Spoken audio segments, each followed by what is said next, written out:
Hi guys, my name is Dante. I'm sick.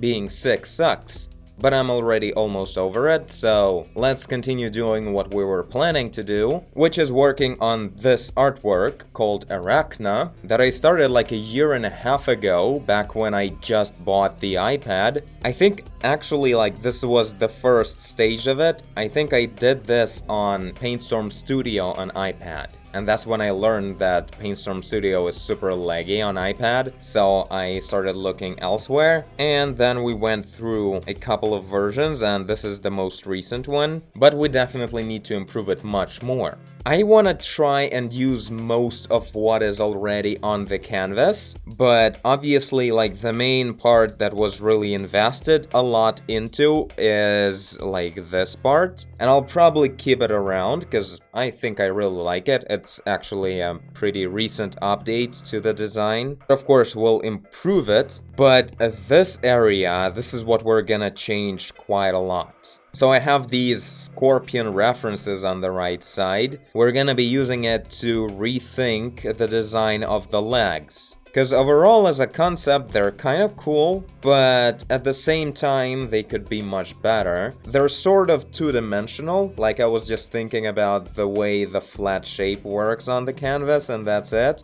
Like, they don't really have the proper dynamics of some kind of insect or anything. And the same goes to the arms, they're kind of just laying down. Kind of a cheap shot, so I think we need to improve that, maybe create some kind of a artistic, gesture with the hands or something like that. And yeah, overall think through the environment as well, because it's a bit too flat and making the context of the character a bit too boring when the environment is so basic. You heard that? You're basic. So yeah, we're gonna have to change that. But first, since we're working on this new version of Art Studio, I want to finally get to improving this brush I have. This is like the main brush I use all the time. Pretty much this is the Dante brush that you can use in the default SaaS of Art Studio when you actually download it. But I'm gonna add a couple of features and make sure it works just the right way for me, and then I'll just talk about what I did.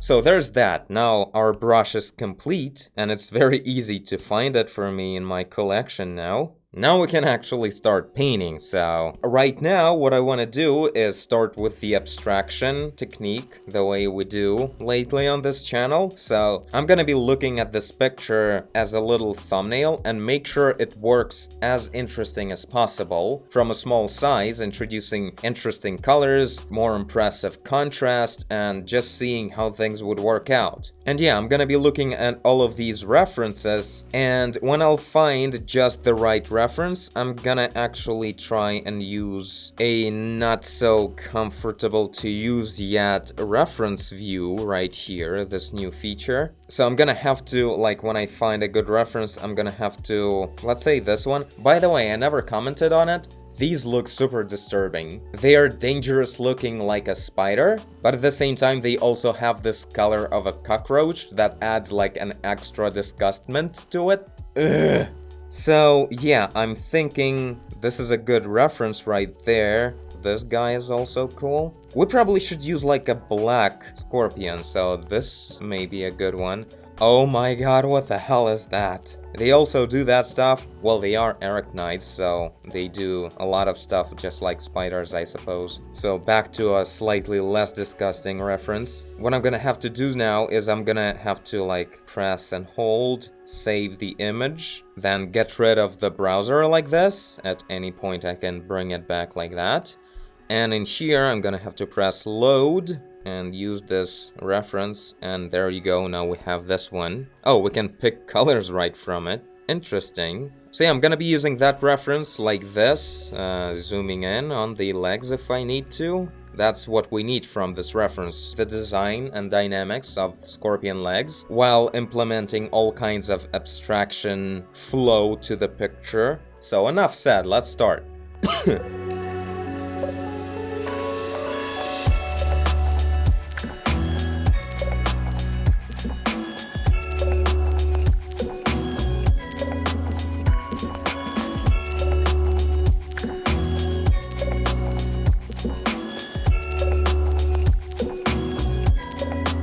One thing I noticed that I really changed a lot in the way I approach like the beginning of the painting in the recent couple of months is that I started really like craving strong shadows. I'm adding this like right now, what I'm doing, adding these super deep shadows in the apparently future foliage. Like, I'm not even sure on the design of it in my actual canvas, but I'm already super convinced that I need these deeper shadows there. So I'm going for like almost black already, even though I'm just starting the picture, restarting, whatever. So this is like a huge deal. I really feel like this is the greatest improvement that I got in the recent time. This appreciation, understanding of the contrast much better. And really, if you compare my artwork from like a year ago to what I have now, all the older stuff looks so much more washed out. Like such pale and not in a good way, drowned in air perspective kind of look. So yeah, I'm blocking in some of this forest stuff, approaching the situation where I really need to think through how I'm gonna work around the edges of this guy. And yeah, the legs, they will become way darker because that looked just boring. But of course, it doesn't matter that much at the moment because we're gonna redesign these.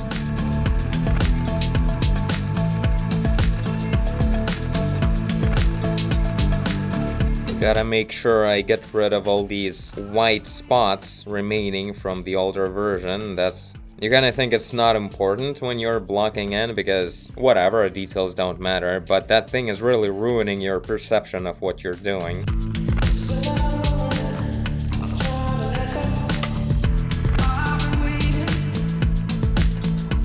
I'll probably go ahead and use the overpaint approach for this. Like, let's cut out the character since we're changing the background and we don't want to ruin this. Only makes sense. Alright, cool. Oh yeah, this is so much more satisfying. This may be the best technical part that I love about overpaint.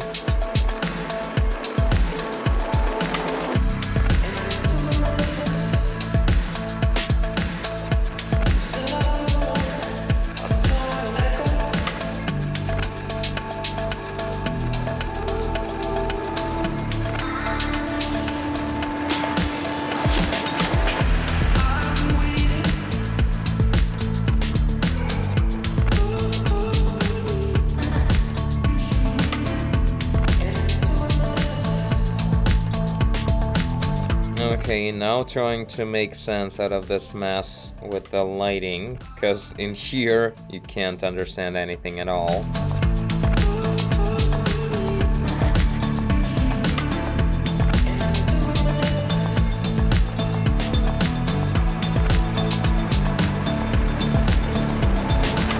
Let's introduce some brighter spot of light in that area over there in the mid background. That'll look interesting.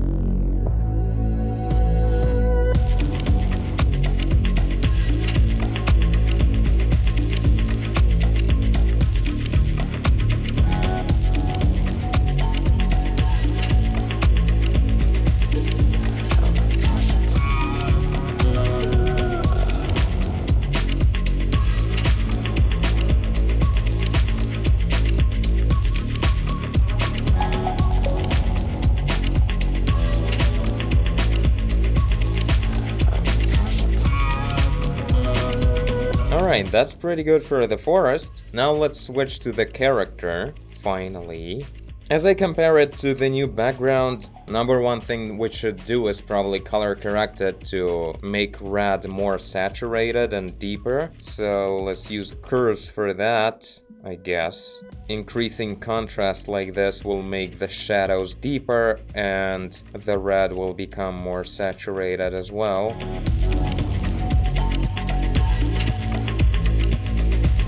Something like that as a base. Not perfect, but whatever. Yeah, let's tone down the color jitter. I increased it when I was working with the forest because that's a perfect place for a lot of color abstraction, a lot of color dynamics. So back to 3% should be fine, but maybe we'll even need to turn it off completely at certain points to avoid some lame stray colors. Yeah, I want that red to be deeper and more red, so let's maybe use Hue Saturation and try to fix something. Wow, what is that? If this is something new. Oh, so this is the range of color. You can set it up in here more precisely, that's cool. So increase saturation on red, but then like, what is red? Baby, don't hurt me. Yeah, something like that maybe, like really present strong red. I'll add some of the Fresnel effect, like slight reflection of skylight on the edges later, like it's already a bit present on the hood right there.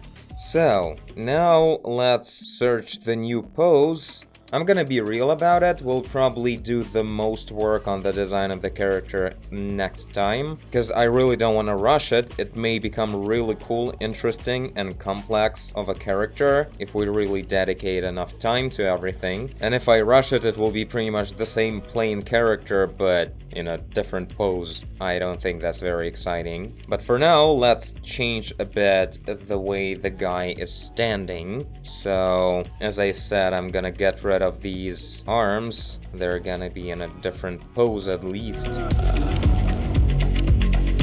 Since we're going for a more symmetrical, real scorpion positioning of the legs, maybe we'll have like more interesting something going on, some kind of garment, some kind of outfit situation in front that will look pretty dope.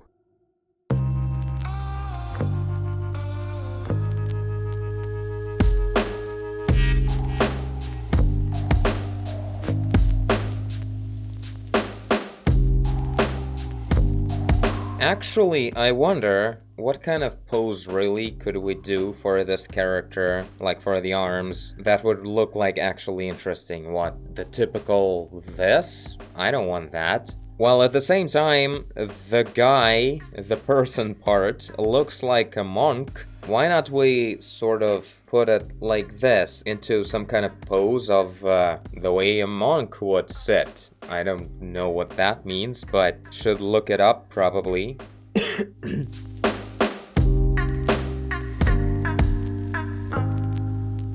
That's interesting. I mean, obviously it's a different culture of monks.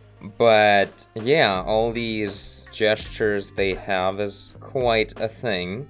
This is also cool. I hope it's not offensive to use specific religious gestures for whatever the hell we have in here. I mean, obviously this doesn't look like a Japanese monk, so it won't really be... whatever, I just wanna... this looks so cool. So maybe something like that, but with a different hat.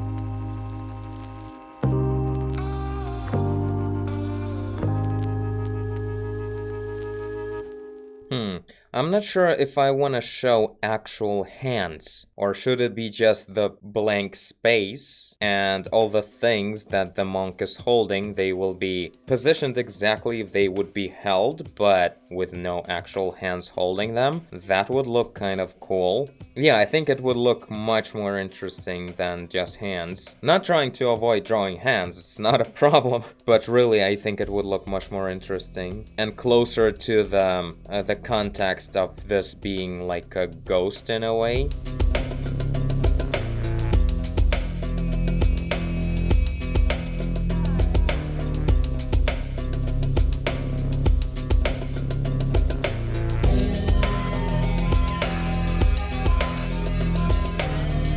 We'll think on these symbols later. They definitely shouldn't be any real ones, because I have no idea what they would say.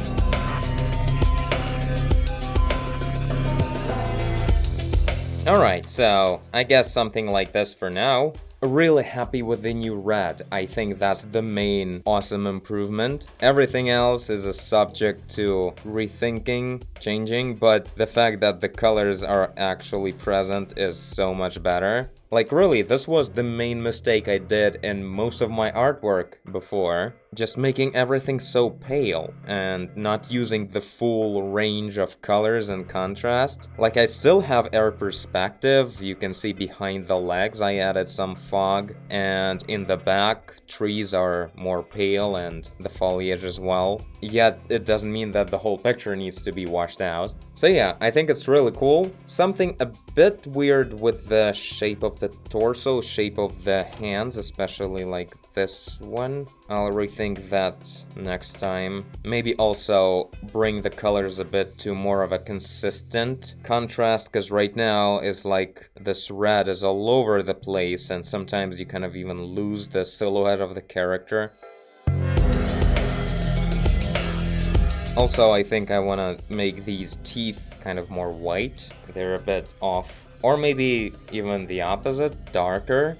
I don't know, there's so much stuff to consider. Just because this character is so undefined, just Arachna. What exact universe does it belong to? What kind of entity it is at all? We can just come up with whatever we want, just so it would be as confusing and inspiring a lot of questions about it, like actually making the viewer trying to understand what is up with this creature, while also maintaining a consistent cool style. So this is definitely a lot of fun. Tell me guys what you think about the result. Not result, but the progress really. Feel free to share some ideas. I hope I'm finally back to the consistent schedule. It's kind of hard to work on the videos when you're sick. At least right now I don't feel that horrible weakness that I had for the last couple of days that I couldn't even edit the previous episode. Really just trying to not go crazy with like I have to make sure I make an episode. I'm sick, so I'm taking it slow, and you guys just watch me whenever I can be here. But this is it for today. Make sure to subscribe to see the rest of this guy, and I'll see you guys in the next one. Bye! Yeah, it's a lot of extra work to do this whole reference view thing. Ugh. Like if I could just drag and drop into the view from the browser, it would be so much more convenient. But the brush engine is awesome.